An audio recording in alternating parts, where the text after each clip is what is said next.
Welcome back to the Dry Fire Journal. This is day 394. The Springfield operator has nothing in the chamber and nothing in the magazine well.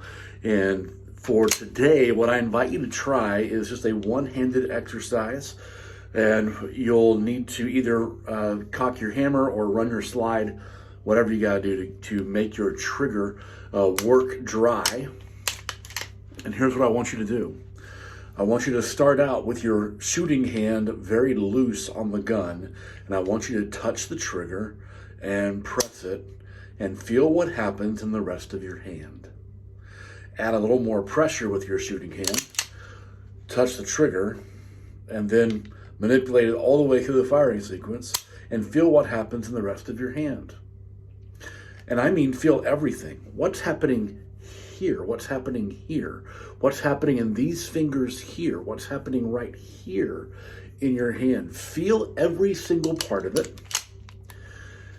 Keep continuing to do this every time, gripping firmer and firmer with your shooting hand, and feel what happens. Now, the advantage that this gun has, it's a 1911, so it's got the world's greatest trigger, but I can feel something when I really take the time to experience it. I'm feeling something. And I wonder if I'm the only one. It's right here. My thumb wants to collapse with every trigger press. That means that as I build my grip, whether I'm doing this or whatever you're doing, if my right thumb, my shooting thumb, for me it's my right hand, if my shooting thumb is flagged super high and I'm letting it just kind of hang out loose, as I press the trigger, I will get this sympathetic thing. And as I do this, my pinky and my ring finger, the ulnar fingers, want to grip as well. You ever noticed this? You ever worked on it? Here's the point. I don't need your shooting hand thumb to be actively pressing, but I do need it. I believe you need it to not just be floating.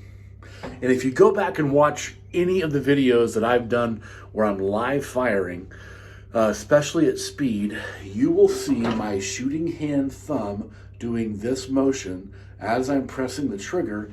And when I super slow-mo those videos, when my shooting hand thumb is wagging like this, so is my gun. I know this is a very intricate, fine detail about my shooting that I'm suspecting might translate to yours, but I invite you to think it through today and really do an experimentation with your shooting hand to figure out what's happening, especially right here. This is how we get better. We find the micro influences that help us learn to shoot more gooder. So, let me know what you think. I'll see you soon.